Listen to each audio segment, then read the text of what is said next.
August, September, October, November, December, January ఈ 5 months 6 months ఈ rheumatoid arthritis వాళ్ళకి చాలా పెయిన్స్ ఉంటాయన్నమాట. అంటే మార్నింగ్ లేవగానే స్టిఫ్నెస్ ఉండటము, తర్వాత ట్యాప్ తిప్పి వాళ్ళు బ్రష్ చేసుకోవాలంటే కూడా చేసుకోలేకపోవటము, ఈ స్టిఫ్నెస్లు ఉంటాయన్నమాట.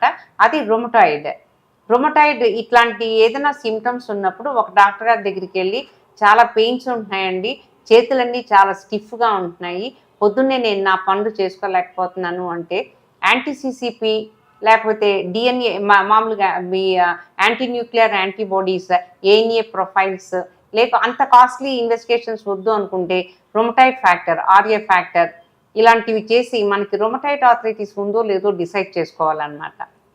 అది కూడా ఈ సీజనల్ వేరియేషన్స్, మళ్ళీ సమ్మర్లో హ్యాపీగానే ఉంటారు, ఈ వింటర్ మొదలయ్యేసరికి ఈ రుమటాయిడ్ పెయిన్స్ ఎక్కువగా ఉంటాయన్నమాట.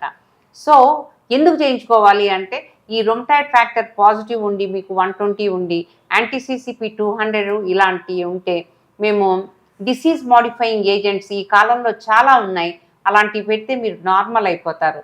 అంటే ఆ డిసీజ్ రుమటాయిడ్ అనేది ఆటో ఇమ్యూన్ డిజార్డర్ అనమాట. ఈ ఆటో ఇమ్యూన్ డిజార్డర్ మీ వేరే జాయింట్స్ని దేన్ని ఎఫెక్ట్ చేయకుండా మీకు లాంగివిటీ ఎక్కువ అవుతుంది, లైఫ్ అంటే మీ ఫంక్షనల్ యాక్టివిటీ బాగా ఇంప్రూవ్ అవుతుంది అనమాట. ఈ డెంగ్యూ కానీ వైరల్ ఫీవర్స్ ఏవైనా upper respiratory tract infections, lower respiratory tract infections, viral ఇన్ఫెక్షన్స్లో రియాక్టివ్ ఆర్థరాలజీ అనేది ఒకటి ఉంటుంది అనమాట.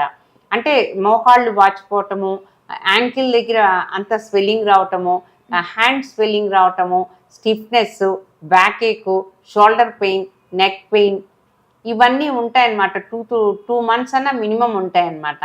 అలాంటివి కూడా రియాక్టివ్ ఆర్థరాలజియాస్ చాలా కామన్ ఆఫ్టర్ వైరల్ ఫీవర్స్ అనమాట.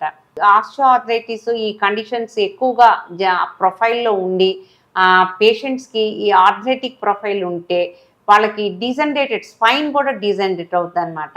Spine, cervical spine, lumbar spine degenerate అయ్యి ఆ నర్వ్ వెళ్ళే రూట్ కెనాల్స్ దగ్గర కంప్రెషన్ వస్తుంది అనమాట.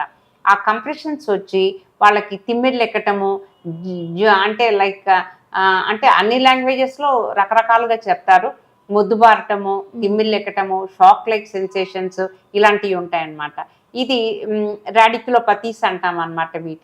వీటికి డుజెలా అనే డ్రగ్స్, గాబాపింటిన్ అనే డ్రగ్స్, ప్రిగావాలిన్ అనే కాంపోనెంట్స్ యాడ్ చేస్తాము. అవి ఆర్థరైటిక్ పెయిన్స్ కాదు, అది న్యూరల్ కెనాల్లో ఉండే కంప్రెషన్స్ తోటి వచ్చే పెయిన్స్ అన్నమాట.